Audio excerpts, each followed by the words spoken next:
गांव के छोर पर एक मायावी बंगला खड़ा था, जिसके बारे में लोगों ने कई कहानियां सुनी थी।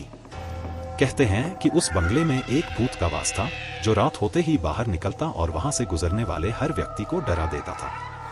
गांव वालों ने इस हवेली का नाम मायावी बंगला रख दिया था।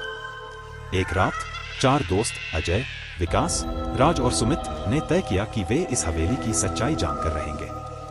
उन्होंने साहस जुटाया और आधी रात को हवेली की ओर निकल पड़े।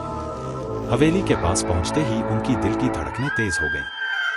हवेली की खिड़कियां टूटी हुई थीं और दरवाजा किसी भूतिया फिल्म की तरह चरमरा रहा था। अजय ने सबसे पहले कदम बढ़ाया और दरवाजे को हल्के से धकेला। दरवाजा धीरे धीरे खुला और अंदर खूब अंधेरा था। उन्होंने अपने टॉर्च जलाए और अंदर घुसे। बंगले के अंदर का माहौल बेहद डरावना था। दीवारों पर पुरानी तस्वीरें लटकी थीं, जिन पर धूल की मोटी परत चढ़ी हुई थी। अचानक एक ठंडी हवा का झोंका आया और सभी को लगा कि किसी ने उनकी गर्दन पर हाथ रख दिया।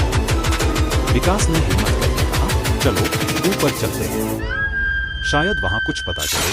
सीढ़ियां चल रही थीं, जैसे कि वो कभी भी पहुंच सकती। ऊपर पहुंचकर उन्होंने देखा कि एक कमरे का दरवाजा आधा खुला हुआ था।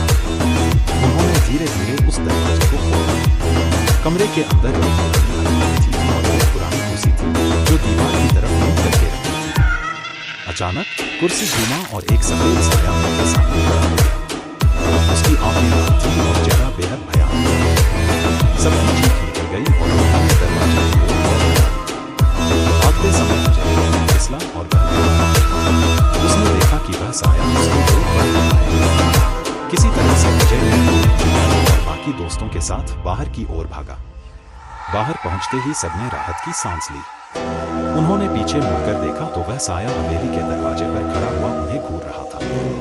उन्होंने तुरंत गांव की ओर दौड़ लगाई और गांव पहुंचकर उन्होंने सारी घटना गांव के बुजुर्गों ने वह साया उस हवेली के जिसकी मौत बहुत ही रहस्यमय परिस्थितियों में हुई थी। तब से वह साया हवेली में भटकता रहता है। उस रात के बाद किसी ने भी उस हवेली